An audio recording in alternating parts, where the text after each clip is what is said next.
ইনকলাব নওশাদ সিদ্দিকী সাহেব জিন্দাবাদ নওশাদ সিদ্দিকী সাহেব জিন্দাবাদ নওশাদ সিদ্দিকী সাহেব জিন্দাবাদ ইনকলাব ভাইজান জিন্দাবাদ সিরাই সিরাই রক্ত সিরাই সিরাই রক্ত আইএসএফ জিন্দাবাদ আইএসএফ জিন্দাবাদ। আপনারা জানেন নদীর এক পার ভাঙে আর অপর পার গড়ে, কিন্তু শুধু ভেঙেই চলে যাচ্ছে না, গড়তে পারলে তাহলে ক্ষতিগ্রস্ত হবে। বাধা আসবে, বাধাকে উপেক্ষা করে আপনাদের কাজ করতে হবে। হ্যাঁ, আপনি উপেক্ষা করে কাজ করেছেন। আজকে 70 জন মানুষ রক্ত দিয়েছেন। এই রক্তটা যদি ঠিকঠাক প্লাজমা আরো যেগুলো যেগুলো যা আছে যদি বার করে কাজ করানো হয়, তাহলে এই 70 জন রক্তে 210 জন উপকৃত হবে।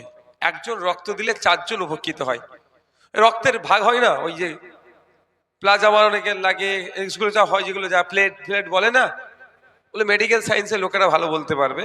মানে যাক বলছি, একজনের রক্তে 4 জন উপকৃত হয়, তাহলে 210 জন মানুষ উপকৃত হবে। এটা গর্বের বিষয়। শুধুমাত্র পার্টি করেছি মানে ভোটের সময় আসবো ভোট চাওয়া নয়। আমরা যে সিস্টেমটাকে আনতে চাইছি, সারা বছর মানুষের পাশে থাকবো, মানুষেরকে পরিষেবা দেব।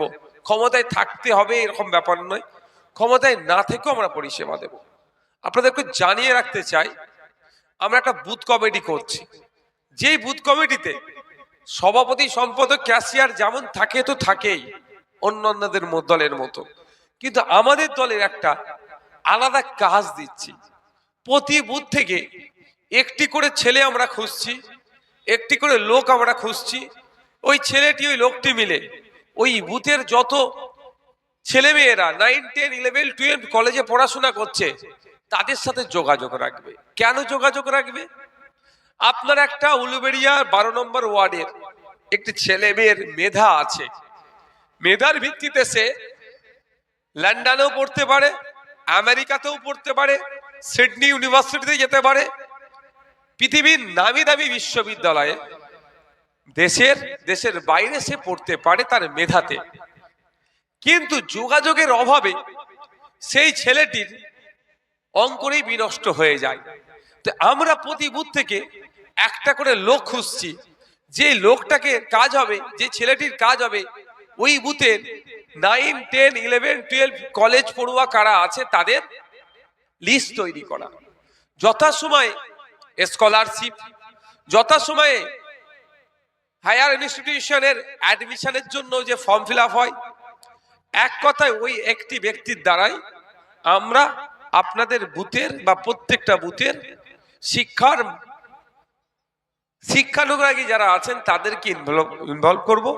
সাথে সাথে যারা 9, 10, 11, 12 পড়াশোনা করছেন তাদেরকে আমরা রাস্তা দেখাবো। শুধু ভোট আসলে ভোট দেবেন এই কথা আমরা বলবো না, ইচ্ছে হলে দেবেন নাহলে দেবেন না। কিন্তু আমরা কি করতে চাইছি, আমরা প্রতি বুথে একটা করে লোক রাখছি স্বাস্থ্য বন্ধু হিসাবে। আপনার বুথের সুবিধা অসুবিধা, মানুষজন কোথায় ভর্তি হবে না হবে অনেক বিভ্রান্তের মধ্যে থাকে। এই উলুবেড়িয়ার কাছাকাছি মানুষ আপনারা, উলুবেড়িয়া মেডিকেল কলেজে গেলে, উলুবেড়িয়া হসপিটালে গেলে চান্স পাচ্ছেন না সরকারিতে, হয় বেসরকারিতে যেতে হচ্ছে, নাহলে কলকাতায় ট্রান্সফার করে দিচ্ছে। সেখানে গিয়ে বেড পাচ্ছেন না, হ্যান্ড পাচ্ছেন না, অনেক সমস্যা। যাতে একটা রোগী সহজেই প্রপার ট্রিটমেন্টটা পায় এবং তার অধিকারটাকে যাতে পায়, সেজন্য আমরা প্রতি বুথে একটা করে লোক রেডি করছি। তার নাম আমরা স্বাস্থ্য বন্ধু নাম দিয়েছি। ওটা আইএসএফ এর পক্ষ থেকে থাকবে, এটা মানে নয় শুধু আইএসএফ এর উপকার করবে, এটা না। বুথে কোনো মানুষের যদি প্রয়োজন পড়ে আইএসএফ কে ভোট দেওয়ার জন্য নয়, তার উপকার নেওয়ার জন্য আমাদের ওই কর্মী নির্দ্বিধায় তার সাথে যোগাযোগ করবে। এই যে বাড়িতে আমাদের প্রত্যেকের মহিলা আছে, সন্তান প্রসবের সময় মহিলাদের সব থেকে বেশি রক্তের প্রয়োজন হয়। কেমন সেই সময় আমাদেরকে চড়া দামে রক্ত কিনতে হয়, কিন্তু রক্ত কেনা বেচা দণ্ডনীয় অপরাধ। 1996 এর দিকে একটা মামলা হয়েছিল, 2007 একটা আইন হয়েছে দেশে। আইনের পরিপ্রেক্ষিতে রক্ত বিক্রি করা রক্ত বিক্রি করা দণ্ডনীয় অপরাধ। কিন্তু বলুন, আমরা প্রত্যেকে রক্ত কিনতে হচ্ছে না? আমাদেরকে কিনতে হচ্ছে তো। একটা কস্টিং খরচ ঠিক আছে, কারণ আমরা এই যে 210 জন উপকৃত হবে, এটা রক্তটাকে তো ভাগ করতে হবে, ফ্রিজে রাখতে হবে, তো আইস প্যাক করতে হবে, তো অনেক সিস্টেম। এটা একটা কস্টিং খরচ, সরকারি রেট আছে, তার বাইরে নেওয়া দণ্ডনীয় অপরাধ। কিন্তু বলুন, আমাদের যখন এমার্জেন্সি হয়ে যায়, ও নেগেটিভ রক্ত, কি হয় অসুবিধা বলুন তো? তখন 8,000 10,000 টাকা তো কিনতে হচ্ছে। কিন্তু এটা কেন কিনবে? ব্লাড ব্যাংকে থাকলেও বলে নাই, কিন্তু আমি আপনি জানি কি আছে না নাই। কিন্তু ব্লাড ব্যাংকে সাম লিস্ট থাকে, আজকের ওখানে ওদের কত মাল আছে, কি কি গ্রুপ আছে, টোটাল ডিসপ্লে করার দরকার করে না। আমার বুথে একটা করে লোক আমি তৈরি করছি, ওই জন্যই ওই লোকটারই কাজ হবে, কারো ব্লাডের দরকার, এই বুথের যিনি তৃণমূলের নেতা, তার পরিবারের যদি কোনো ব্লাডের দরকার হয়, আমাদের ওই স্বাস্থ্য বন্ধুর সাথে যোগাযোগ করলে নির্দ্বিধায় তার আমরা পরিচয় গোপন রেখে তারও আমরা ব্যবস্থা করে দেবো। এই জায়গায় আমরা আসতে যাচ্ছি, এই পার্টিটা আমরা এই জন্য করছি। শুধু ভোট আসবে, এমএলএ হতে হবে, এমপি হতে হবে, কাউন্সিলর হতে হবে, ওটা আমাদের লক্ষ্য নয়। আমাদের লক্ষ্য হচ্ছে সমাজ ব্যবস্থাকে পরিবর্তন করতে হবে। আপনি একজন গরিব মানুষ, দর্জি শিল্পের সাথে যুক্ত, জরি শিল্পের সাথে যুক্ত, আপনি 8,000 টাকা দিয়ে কিভাবে রক্তটা কিনবেন? 2,000 টাকা দিয়ে এবি পজিটিভ বা নেগেটিভ রক্তটা কেনার সামর্থ্য আপনার আছে? তাহলে ওইটা 250 টাকা, খুব বেশি হলে 350 টাকা একটা প্রসেসিং চার্জ, এক্সাক্ট কত নয় আমার মন জানি না, ওটা দিয়ে আপনি নিতে পারবেন। কিন্তু আপনার জায়গায় 2,500 টাকা বললে সম্ভব নয়। কিন্তু আপনি বিপদে পড়ে গেছেন, আপনাকে 2,500 টাকা দিয়ে নিতে হচ্ছে। ওটা আমরা বন্ধ করতে চাই। ওটা বন্ধ করতে চাই কিভাবে? নেতৃত্বের মাধ্যমে। ওটা বন্ধ করতে চাই সিস্টেমের মাধ্যমে। যখন আমার স্বাস্থ্য বন্ধুটা গিয়ে ব্লাড ব্যাংকে প্রশ্ন করবে না যে আজকে আপনার কত ক্যাটাগরি মানে আছে, ওটা কি বলে, প্রিজার্ভ করে রাখা আছে, সংরক্ষণ আছে, তার লিস্টটা দেখান তো, দেখাতে বাধ্য। ওই লিস্টে তখন বেরিয়ে যাবে এবি পজিটিভ কত আছে, এবি নেগেটিভ কত আছে, ও পজিটিভ ও নেগেটিভ যে গ্রুপগুলো আছে কত আছে, সেগুলো ধরা পড়ে যাবে। এইটা আমি আপনি জানি না, সহজ সরল মানুষ, নিজের কাজ নিয়ে ব্যস্ত থাকি, ফলে আমরা যা বলে বুঝে নিই, ব্লাড নাই, আবার টাকা দেবেন ব্লাড পেয়ে যাবেন।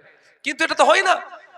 ওই জন্য প্রতি বুথে আমরা একটা করে লোক তৈরি করছি যে এই সমস্যাগুলোকে সমাধানের জন্য। এটা হচ্ছে আমাদের আইএসএফ পার্টি কেন তৈরি করেছে, নাহলে এতক্ষণ তৃণমূলের সাথে হাত মিলিয়ে নিয়ে বগল বাজিয়ে অনেক কিছু করে ফেলতে পারতাম। মার খাচ্ছি, কেস খাচ্ছি। এখন কি চলছে নাকি রক্ত দেওয়ার কাজ, না শেষ হয়ে গেছে?